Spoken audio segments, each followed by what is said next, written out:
Take me back to that 2008 season going into Penn State. You guys are 5-4. You and Trent Mossbrucker had kind of been back and forth in the kicking competition. I remember that year. Just what do you guys remember about just going into that game? They're undefeated. They're ranked third in the country. What was the feeling welcoming the Nittany Lions into Kinnick that day? Yeah, I think we were just finally starting to hit our stride a little bit when looking back at that year. The record didn't exactly show it, but we were in a lot of the games and we were really trying to kind of just starting to turn the corner on all that stuff. And so from a team perspective, I think we were just starting to hit some of that strides that then led into the next year, into the Orange Bowl year and things like that. So it was kind of a unique moment there. And that kind of, I think, was that tipping point to get us pushed over there. And from my perspective or my lens of it, starting the year, obviously in competition with Trent and trying to get the starting job. And they went with his direction. And we continued to push each other throughout the year, working through everything and trying to improve and trying to get better. And, I kind of felt like you add a lot of stresses, and then kicking, it's a lot of mental work. And so you can stress yourself out, you can psych yourself out in the kicking world. And I compare it to now that we're a little older, trying to play golf, and all of a sudden the driver's not working, or you're putting, you can't make a putt for some reason, and you can almost get in your own head. And not to say that it was a benefit, but I was almost able to clear my thoughts and just kind of work and try and get better. Of the only way I'm going to get the job back is by improving, not holding a grudge, not trying to do something, hope for something bad. It was more just how do you improve yourself and continue to try to get better, because it's the only way you're going to get it. And I'd say probably 3 to 4 games before Penn State, I finally started really playing consistently and kicking consistently, and really kind of showed on the practice field. And then as they went into the game, I can't remember if it was that game or the game before that I had started taking the longer field goals and kickoffs and stuff like that. So going into the kick, I was, as they're marching down the field, I'm warming up. And then when they got inside, I think it was the 30-yard line, it was supposed to go to Trent. And then that's when our kicking coach at the time, Lester, came down and said, basically, you're going to take it no matter what. And not sure exactly who made that call, but then all of a sudden it's like, okay, now it's really game time. Trying to focus yourself for that, knowing that it's pretty much going to come down to it. And I still laugh looking back at the kick, because naturally I kind of have a draw or a slight hook on my kicks, and so I prefer to hit from the left hash so I can kind of fade it in. And so they asked, where do you want to kick it? And I said left to middle, and they put it on the right hash, like my least favorite hash of kicking. And so I look back and just kind of laugh. Sometimes things just happen the way they're supposed to happen, whether you had them planned or not. And so that's kind of the fun part looking back is, you kind of keep your head up and keep pushing through some of the tough times, because things sometimes don't always go your way. And you can either kind of get stuck in the moment or try and figure your way out, and keep pushing, and was able to kind of set myself up for that moment. Yeah. It was cold that day. There's a great shot from the Press Citizen. It's me and Phil Hattie. I was freelancing for ESPN, holding the cord for the commercial guy. And so we're right there at the line of scrimmage. And I remember that was maybe the coldest game I've ever covered. Maybe not in terms of temperature, but it was windy. It was miserable out. Mm-hmm. Did you like kicking in cold weather, or did you have a preference to temperature, anything like that? I mean, as a kicker, you always prefer the warm weather because the ball acts nice to you. When you start getting colder weather, the ball starts turning into a rock. But I do remember, I think there's one scene where I can't remember if it was the punter or the kicker. He's huddled between 2 of the equipment cases on the other sideline, trying to stay warm. And you're doing your best to stay warm, but not overdress and constrict anything. And luckily, there's heaters. But yeah, I remember it was snowing, I think, when we first went out to warm up, and it was like sideways, and you knew it was just going to be a battle slugging it out all day. So I'm definitely glad it wasn't a 50-yard kick in November.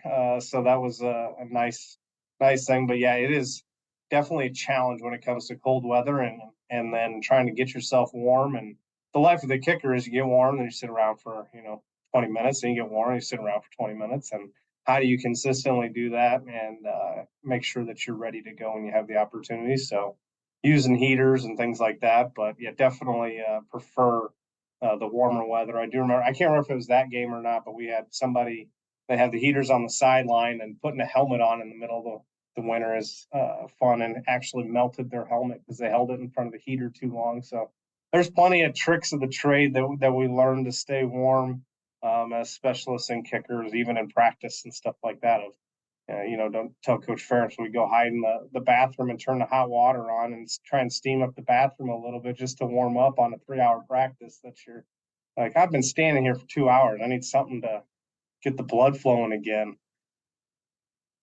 Yeah, you and Ryan Donahue and Trent just huddled in there. I can picture it. Yeah. We got to see the celebration on the field. I still remember that ESPN shot the high cam of Ricky just with back in the day, the long hair flowing, jumping up and down. What a big game that was for him. Kind of one of his breakout games too. But nowadays we get to see at least a snapshot, if not a full video of the locker room celebration, or at least a little bit. And we've seen Kirk show so many emotions. We didn't get that back in 2008. What was that locker room like for a group that, again, 5-4 was really starting to find its stride, and that was the win that you just felt it in the air that was going to propel something? What was that locker room like after? Yeah, I think it was a lot of euphoria because I don't know the last time that group had experienced something from a player perspective of experiencing when on that magnitude or that late of a game. And so I remember even after the game, I think I was probably one of the first people towards the locker room because I'd kind of learned the strategy. If you go to the middle, you're just going to get crushed and you sit in there forever. And so you had people that snuck up into the locker room, everyone experiencing it. And, just a lot of, I think, some pressure off our backs, just kind of giving us that confidence that, you can actually do it. And the excitement from that game, and it just continued to propel us to give us that attitude and that confidence going in. But it is funny. I think probably, I don't know exactly when, but it does. I feel like Coach Ferentz keeps getting more and more emotional as his career goes on. And, towards the end of my career, he was just starting to get in there of really appreciating and seizing the moment or enjoying the moments of those big wins because they don't come along very often. Once every what seems like every 4 years we seem to hit a game like that, which is pretty awesome. But especially for the kicker world of things, at least we haven't missed many. Yeah. And so, but just looking back at that time frame, you start to realize that those moments don't come around very often, and so him appreciating us appreciating it just continued to galvanize that group, and even into that next year as well. You talked about the success of kickers late game for Iowa. Today, I believe we're recording this on Tuesday, is the 8th anniversary of Marshall Kane walking off against Pitt. I mean, that was 57 yards if memory serves right. Of course, Miguel had one to beat Nebraska. Keith obviously said goodbye to Lincoln and blew some kisses there too. As an alum of the kicking room and one of those guys that knows the pressure of that moment and the euphoria of making it, do you see those kicks through a little different lens, more than just an alumni as a fan, as exactly what those guys are seeing when they're lining up and trying to put it through? Yeah, it's funny. I'm still friends with some people from the team, linemen and wide receivers and stuff. So I get harassed all the time anyways for kickers and, anything that goes wrong in the kicking world. But it's always fun to talk a little smack back to the group of that. But it is, and it's not even just Iowa, it's any kicker, the stress and the pressure that everyone puts themselves under. So even, I think it was Missouri's kicker last weekend hit a 61-yarder to win the game. And then I saw something that he missed the year before. He missed like a 30-yarder to win it. And so it's kind of a little bit of redemption. And, it's such a lonely spot. There's really nothing else besides you out there. And so appreciating the diligence and the ability to block things out. It is something that we challenge ourselves and work at every day as kickers, of how do you get into that right mindset that you are dialed in and focused when they need you, because you never know when it's going to happen. And so I think that's the fun part watching back. I'll be the biggest kicker fan forever, just knowing some of those experiences and things like that it is one of the top moments that, I'm sure every single one of those guys will never, ever forget. You watch the videos on replay, and I still get texts about stuff.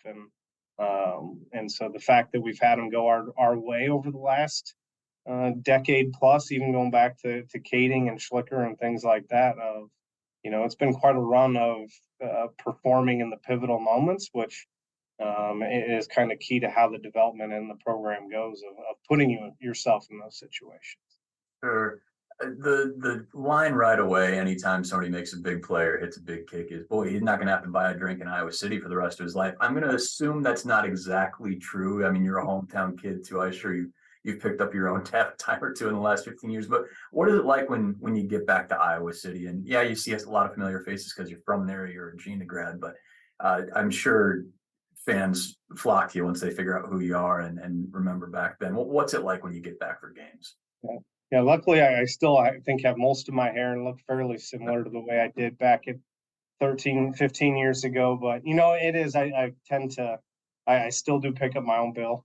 But it is ironic of places or bars or anything like that. You go back for a couple of games and, some of the same people are, still working some of those places, and you get some of the nostalgia stuff that it's good to catch up on a lot of those things. But yeah, it is funny. Every once in a while, I do get the rare moment of like, wait a minute, are you like the person? And it's like, yeah, that's me, because I don't necessarily go around just with a shirt on that says, hey, this is who I am. But every once in a while, I do get the, wait, what'd you just say your name was? And how do you, and people react in that way, even, all across the country and state where there's Hawk fans. Every once in a while, I still do get a random, wait, you're seriously that person? And so those are always the fun things to surprise people of, I don't know what they expected, but they're like, yeah, that's me. This is who it is. Probably a less warm welcome in 2009. You guys got to turn around and go to Happy Valley. Similar situation to what the boys are going to be in on Saturday. A whiteout under the lights. It's going to be raucous. It's going to be crazy. You're the guy who beat them in 08. What do you remember about walking through that visitors tunnel, through that crowd, and going into Happy Valley in 09, and then walking out again with a win where you and any way you could get points, whether it's Adrian blocking or whoever, doing whatever you could to get that win. But what do you remember about that atmosphere in Happy Valley? Yeah, I remember going into it. There was a lot of buildup of, from the previous year. And when we got there, I think it was another night game, I believe, when we went back there and, walking through, I remember hearing a couple of not this year, not going to happen this year, Murray, and stuff like that, walking in. And you kind of get a chip on your shoulder a little bit. And I think that's why teams tend to play sometimes better away than they do home, because you do have a togetherness and chip on your shoulder about it. But I remember it was rainy, cold again, and I think if I remember right, that year they didn't even pack long sleeve shirts, so we were just stuck there freezing. And I believe I ended up kicking a field goal almost the exact same yardage to seal the game at the end of it again. And so it was kind of crazy. But Penn State, that environment with a whiteout, I think we played in it once, and it is something that is special to witness and be a part of. I mean, it's very similar to Kinnick, and how loud it gets that you can't even hear somebody talking right next to you, and learn to play that. But I do remember just some of the stuff of, you constantly get harassed in Penn State. They're not too far away from the sidelines, similar to Kinnick, so you hear everybody chirping and saying whatever they want to say. And I give credit to people that can actually make you laugh if they get a good enough joke or say something funny enough to you. There's a couple instances of that throughout my career of that. So you live in kind of that moment, and you expect the target on your back, and you just try and continue to perform. And we had another good game that year, and it kind of propelled us even further through more close games for that entire next year. Yeah, just what a fun stretch for you guys. Obviously not kicking, at least in uniform anymore, but what are you up to nowadays? I know you're working hard as an engineer and a family man as well.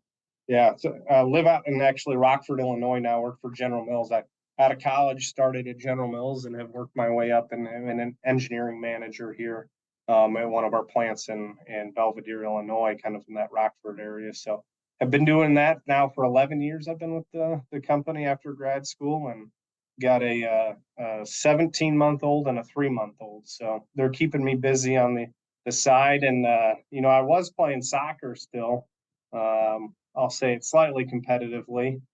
But since moving here, I haven't played as much. I need to figure out what where I can go and do that. But still trying to stay in shape as best as I can. Still stay in touch with a lot of guys from back playing, and try to make it to 2 or 3 games a year if I can, making it back. But yeah, it's the world keeps kind of going, and all of a sudden you got 2 kids that are growing up, and you're trying to enjoy their life and their moments, and just trying to set them up for some of the fun and stuff that I had growing up. But yeah, so staying busy doing that, and occasionally helping some people out and kick, and every once in a while I still got it a little bit, but don't put me out under pressure anymore. I might not be able to deliver, but can still kick the ball pretty decent nowadays. So hopefully I never lose that anytime soon.